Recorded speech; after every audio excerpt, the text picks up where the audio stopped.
Looking for the sports channel, Gary. Alrighty, well, we had a monster Monday day trading. Everyone else at Weenie Trades Live did really good too. We had a really good green day, over $500 on profit.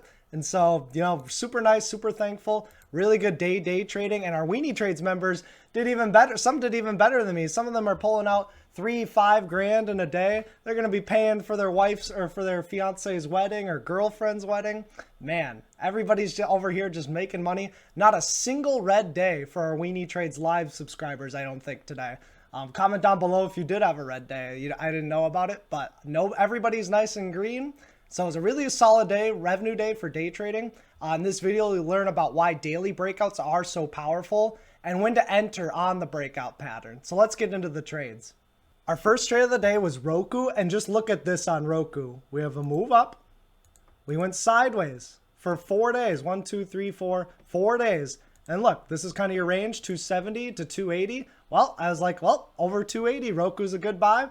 And boom, we did just that. In the morning, we saw a nice good volume candle, which, the first minute of the day is always good volume. And I saw how ferocious it was. The buyers are just constantly stepping up. And so since they're stepping up, they're probably going to break that 280. So I get an anticipation long right about 277. Stop just beneath 275, but I give it a little bit more room, set 274.50, just to really let Roku do its thing.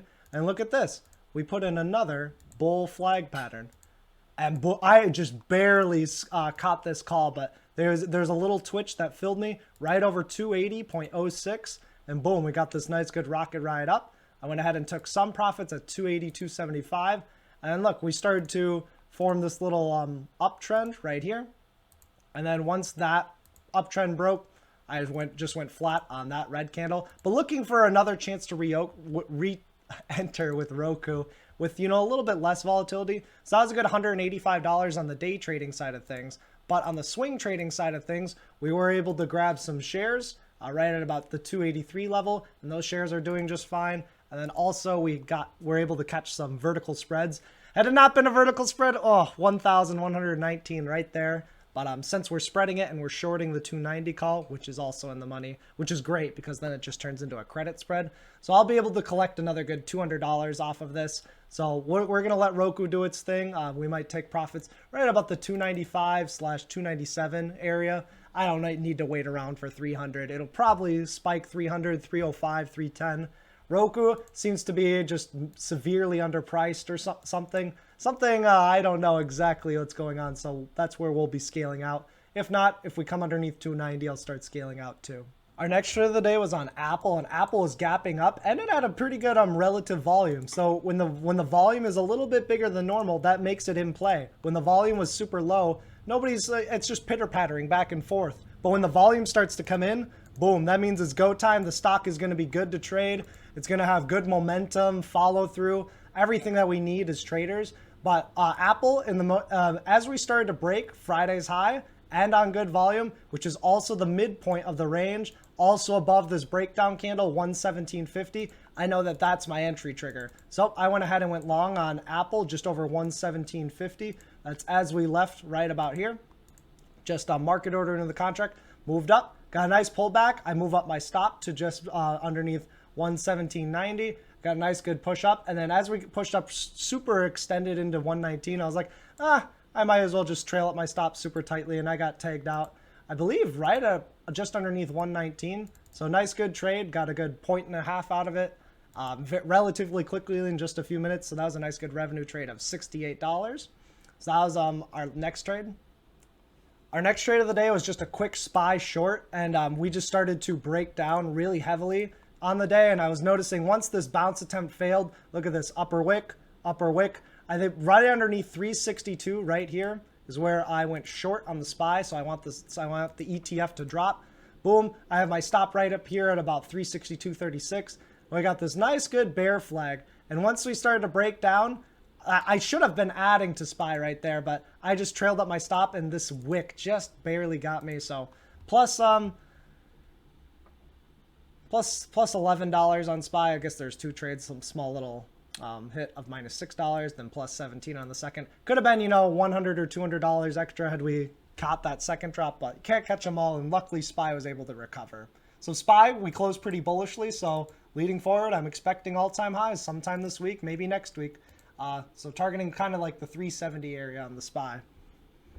Besides just Roku, Spotify was our next best trade of the day, and Spotify was in the game plan on Sunday. If you didn't catch Spotify, I don't feel bad for you. Unless you just didn't know about, the Sunday game plan where we talk about the stocks that have the best setups for the best move at any given moment.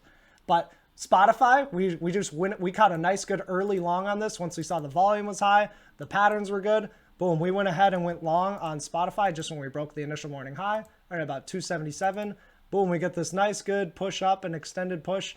I went ahead and took profits right about 283 on that for plus $90 on one contract. But then later in the day, here we go, plus $90 on that contract. Had I held, it would have been, an extra $300, but that's besides the point. We were able to reload with Spotify and catch a dip right about here. And once we started coming up over 280, I went ahead and added back into Spotify. And then boom, we got this nice good extended push up. I took my profits on that one for another $100, right at about 283.88. But then because I want to ride Spotify still, but with a little bit less risk, I went ahead and got a debit spread. And debit spreads are nice and low risk, in my opinion, and a good way to get into the money at a nice slower and evenly paced rate. So if Spotify is above 305 by the end of the week, this $45 will turn into $250. That's a $205 max profit. We're just going to ride that for as long as we possibly can. And the reason we're going for that 303, that's the all-time highs. We're going for that area. When it breaks out, boom, and you can just look at the probability of it touching, by the end of the week. 302.5, there's a 54% chance that we just touch 302.5. And I think there's a higher chance than that with the way Spotify is behaving. So in terms of the swing trades, we got clapped on Starbucks and Square, so that's kind of why it wasn't as explosive as it could be. Still a good, nice, solid green day. Maybe could have gotten maybe as high as, 1,000 today, but that's okay. Not every day can be like that. So clapped on Starbucks and Square, swinging Roku debit spreads and shares, and then also Spotify, and then we are also swinging Apple. We entered a debit spread, buying the 123, selling the 125. Expires next week, not this week. Alrighty, what did you trade today? Did you have a nice good green day watching Weenie Trades? Comment down below. Tell them how fun the water is. Alrighty, thanks for tuning in. See ya.